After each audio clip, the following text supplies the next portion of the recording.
Je vais donner la parole à une grande dame, Madame Faiza Chaker.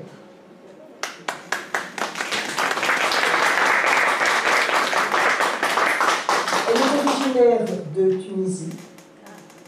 Elle est ambassadrice de paix et très active, vraiment très active, dans la société civile. Alors, il y a plusieurs choses, je ne vais pas tout vous dire. En fait, elle est chargée des relations avec l'UNESCO à l'Institut de la culture afro-européenne. Elle est membre du bureau à la Chambre nationale des femmes chefs d'entreprise en Tunisie, à l'UTICA. L'UTICA qui a eu le prix Nobel de la paix en 2015. Et beaucoup d'autres responsabilités que je vais la laisser vous faire découvrir.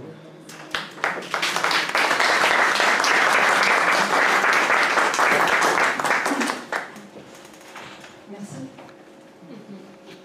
Bienvenue à tous et à toutes. Tout d'abord, je me présente, je suis mère de 2 enfants, un garçon de 33 ans, une fille de 28 ans et j'ai un petit-fils de 5 ans.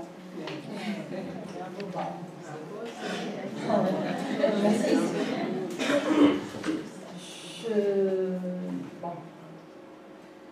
J'ai vécu 50 ans en Tunisie. Je suis arrivée en France en 2014 et quand on me dit de me présenter, je dis que c'est difficile de me présenter parce que je suis multicasquette. Bon, je me présente sur le plan professionnel. J'ai fait Bac+2 dans les années 82. J'ai commencé à travailler dans une société parentale créée par mon père en 1954, bien avant l'indépendance. Il était analphabète, mes parents étaient analphabètes. Je m'occupais des appels d'offres nationaux et internationaux. Bref, j'ai travaillé pendant 16 ans. Puis j'ai monté mon propre projet qui est... J'étais la première recycleuse de cartouches d'imprimante oui, en Tunisie, approuvée par l'Agence nationale de protection de l'environnement. C'était mon premier projet. Puis j'ai développé en entreprise dans l'informatique, le service après-vente et de vente et matériel informatique. Et puis, société de consulting à l'international, import-export, bon, j'ai fait de tout. J'ai commencé à travailler sur le téléx. Là, maintenant, c'est les nouvelles technologies. Je suis passée par toutes les étapes. Donc, bref, c'est sur le plan professionnel. Sur le plan associatif, je vais vous expliquer pourquoi je me présente ainsi. Parce qu'il y a une cause.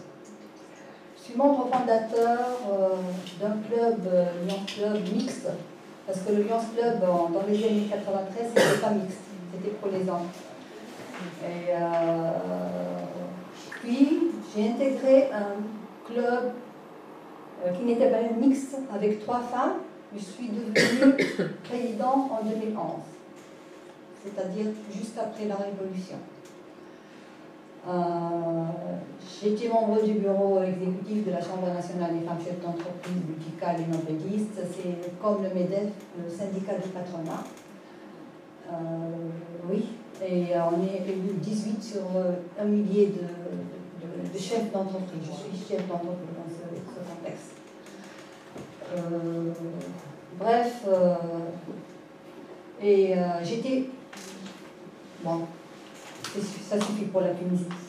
En arrivant en France, je me suis épanouie, parce que là, c'est autre chose. C'est vraiment un autre contexte. Et ça m'a ouvert d'autres horizons et j'ai trouvé ce que je cherche. L'ouverture sur l'international aussi. Donc, j'ai intégré la Fédération universelle de la paix, la Fédération des femmes. j'ai intégré, entre autres, je m'occupe des relations internationales un certain temps de l'Union internationale des journalistes africains à Paris, dont le président est M. Lanciné Camara. C'est un grand journaliste. Et puis, bon. Et puis l'ICAP, c'est une ONG partenaire officielle avec l'UNESCO. Parmi les projets qu'ils ont, c'est un projet financé en partie par l'UNESCO. C'est les manuels éducatifs pour sensibiliser les jeunes écoliers sur le genre. Bon, bref, c'est entre autres. Donc, en fait, pourquoi j'ai mis tant de temps à me présenter? Tout simplement pour dire que la vie associative et la vie professionnelle sont complémentaires. Et pour ma part, ça m'a permis de connaître beaucoup de gens merveilleux et de s'ouvrir sur d'autres horizons à travers mon passage au sein de mes postes et associations, structures que je salue au passage toutes. Ainsi avoir requis des formations certifiées, même à l'international. Ceci dit, l'une de mes causes qui me tiennent à cœur, c'est le leadership féminin.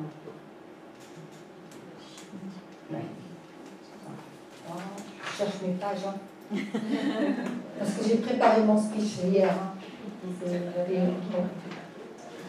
Donc, selon l'étude de l'ONU faite en 2018, la majorité des femmes dans le monde travaillent dans l'économie informelle.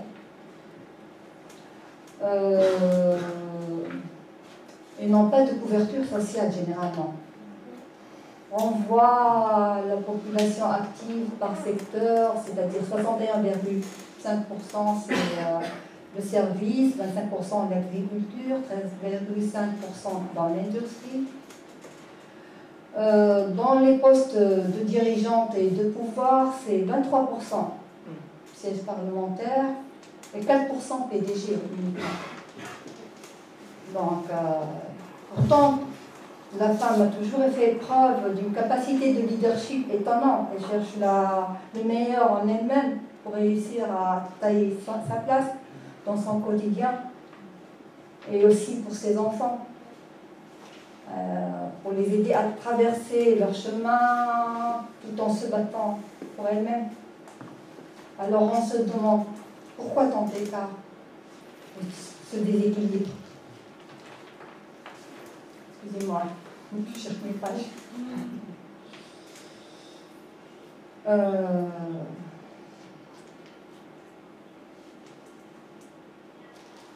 Je vais procéder par étapes. La première étape que je vais aborder, c'est le potentiel. Le potentiel, d'après vous, pourquoi 4% de femmes sont PDG ou au top des palmarès des 500 fortunes? C'est simple. Les hommes sont promus en fonction de leur potentiel. Et les femmes sont promues, elles doivent prouver leurs compétences, avoir un parcours, se battre pour avoir ce même poste. Donc, mon message à vous, mesdames, vous ne pouvez jamais faire un travail avant de l'avoir fait, alors croyez en votre potentiel.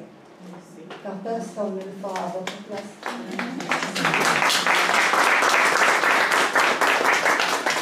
Et surtout, on sent, c'est-à-dire seul, on est invisible, ensemble, on est invincible. La deuxième étape, c'est le pouvoir. Hein. L'équilibre de la vie est un ensemble d'équilibres composé de plus ou moins 50% de femmes et d'hommes. Donc, est-ce que cet équilibre se maintient sans balancer le pouvoir dans le monde? Le pouvoir est maintenu par les hommes. Donc, il faut encourager les femmes à prendre les postes de pouvoir pour changer les choses. Donc, il faut dire qu'ici en France, nous sommes bien chanceuses et on avance par rapport aux autres pays, les femmes. J'ai appris que dans le monde, il y a 130 millions de filles qui n'ont pas eu accès à l'éducation. Donc, nous pouvons bâtir un meilleur monde. Nous pouvons bâtir un meilleur monde sans avoir de rêve, d'imagination, de créativité, de partage, de soutien, d'appui, d'éducation, de droit, d'échange, de persévérance, de travail. Mon deuxième message aux femmes, ne cessez jamais de rêver, développez votre leadership et votre créativité, ayez confiance en vos capacités, cherchez de l'appui chez les hommes aussi et les femmes qui vous entourent. Et sachez que le travail se doit d'être une source de bien-être pour tout être humain. Et n'oubliez pas que le sentiment de l'efficacité est un stimulant pour réussir à maintenir l'équilibre dans le monde. Donc je termine par une citation. C'est qu'aujourd'hui est le défi de demain et que le soleil se lève chaque matin, quelles que soient les conditions. Merci. Merci.